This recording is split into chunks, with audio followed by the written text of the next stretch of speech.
Channel. তো আজ শুভ সরস্বতী পুজো সবাইকে, আর আমরা সবাই মিলে রেডি হয়ে বেরিয়ে পড়েছি। এখন আছি ভক্তপুর স্টেশনে, জানি না কোথায় যাবো, তো চলো দেখতে থাকো। তো হঠাৎ করে স্টেশনে এসে আমার মনে পড়লো যে আমি তো ব্লগই স্টার্ট করিনি, তাই এরকমভাবে ইন্ট্রোটা দিতে হলো। যাই হোক, তো আমাদের সবাইকে কেমন লাগছে সবাই একটু কমেন্ট করে জানিও। তো আমরা স্টেশনে আসার আগে আমরা গেছিলাম আমার স্কুলে, আমার ছোটোবেলার স্কুলে, যেখানে আমি 5 থেকে 12 অবধি পড়াশোনা করেছি, এই যে আমাদের স্কুলের ঠাকুরটা দেখতে। তো সেখানে একটা ছোট্ট করে ক্লিপ নিয়েছিলাম, যেটা তোমাদের সাথে শেয়ার করলাম। তারপরে আমরা ট্রেনে করে একদম সোজা চলে আসি মেট্রো স্টেশনে, আমাদের রবীন্দ্র সরোবর মেট্রো স্টেশন। তো এখান থেকে যাব আমরা ময়দান, আর ময়দানে প্রায় ট্রেন এই যে মেট্রো থেকে নেবে একদম হেঁটে হেঁটে, আর ঢুকবো আমরা হচ্ছে, চলো দেখাই তোমাদের কোথায় যাব। তো এলিয়ট পার্ক, যেটা তোমরা জানো ময়দানের পাশে আছে। তো আমি এখানে কখনো যাইনি, এটা ফার্স্ট টাইম, আমরা সবাই ফার্স্ট টাইম এসেছি। আর ভিতরটা কিন্তু খুব একটা ভিড় ছিল না, মোটামুটি ভিড়, আর বেশি ভিড় ছিল না, আর বেশি ভিড়ে আমরা যেতে চাইনি, তাই আমরা এই পার্কে এসেছিলাম। আর খুব ভালো লাগছিলো, বেশ ফাঁকা ফাঁকা সুন্দর, বেশ ফার্স্ট টাইম এলাম। বেশি বড় না জায়গাটা খুবই। আর কে কে এসছো তোমরা এই পার্কে সবাই কমেন্ট করে জানিও কিন্তু। তো তোমরা ভিডিওটা স্কিপ না করে দেখতে থাকো, আর কি কি করি আমরা সবাই মিলে। সবাই এখন বসে পড়েছে ক্লাস। এই দেখো, আমি আজকে রাস্তা থেকে গোলাপ ফুল কুড়িয়ে পেয়েছি, জানি না কার মনে দুঃখ হয়েছে, ওই জন্য ফেলে দিয়ে চলে গেছে। এখানটা বেশ সুন্দর। খাওয়া দাওয়া চলছে, খাওয়া দাওয়া। তোর একটা ফটো তুললি, এটা হ্যাঁ পাপড়ি চাট খাচ্ছি।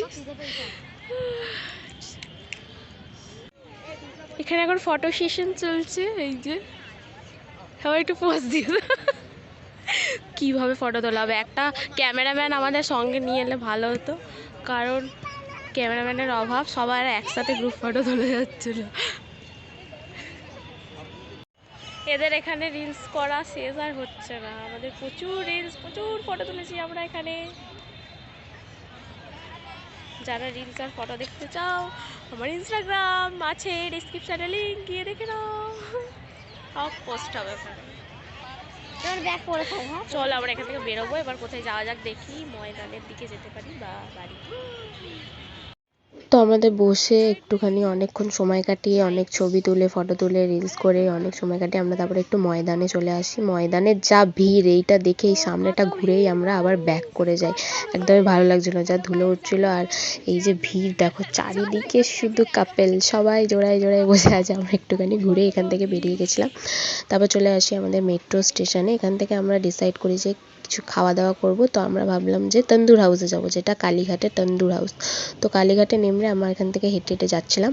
আর এর চারপাশটা জাস্ট অসাধারণ, শুধু ফুল আর ফুল, মানে ফুল যে আমার কত প্রিয়, আর এত ভালো লাগছিল, সবাই ফুল কিনছিল, দারুণ লাগছিল এই জায়গাটা।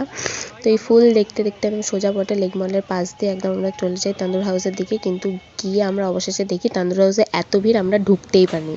তারপরে আমরা চলে আসি এই রেস্টুরেন্টে। এটা একদম পুরোনো একটা বাঙালি রেস্টুরেন্ট, যেটার নাম ছিল হচ্ছে হোটেল তরুণ নিকেতন। এখানে আমাদের এই কলা পাতায় খাবার দেওয়ার একটা মানে ব্যাপার ছিল, যেটা আমাদের সত্যি খুব ভালো লেগেছে, বেশ অন্যরকম। আমরা নিয়েছিলাম ভাত, ডাল, আলু ভাজা আর চিকেন, আর লেবু ছিল গন্ধরাজ, আর নুন তো থাকবেই। আর একটু অন্যরকম খাওয়া দাওয়া, অন্যবার হচ্ছে এই যে এটা হচ্ছে এখানকার হোটেলটা, তোমরা এখানে এলে দেখতে পাবে। তারপরে আমরা খাওয়া দাওয়া সেরে একদম সবাই বাড়ির উদ্দেশ্যে রওনা দিই। প্রায় তখন অনেকটাই সন্ধে হয়ে গেছিলো। তো চলো বাড়ি যাওয়া যাক। তারপরে এই যে স্টেশনে আমার পাশে এই যে রিয়া দি, ওইদিকে শ্রাবণী দি, আর ওইটা শিল্পা, আর আমার বোন আর একজন তারা ঘুরতে বেরিয়ে গেছে। যাই হোক, আমরা সবাই খুবই ক্লান্ত, তো আমরা বাড়ি যাই। দেখা হচ্ছে তোমাদের সাথে পরের কোনো এক ব্লগে। ভালো লাগলে like, comment, share and subscribe. Bye bye.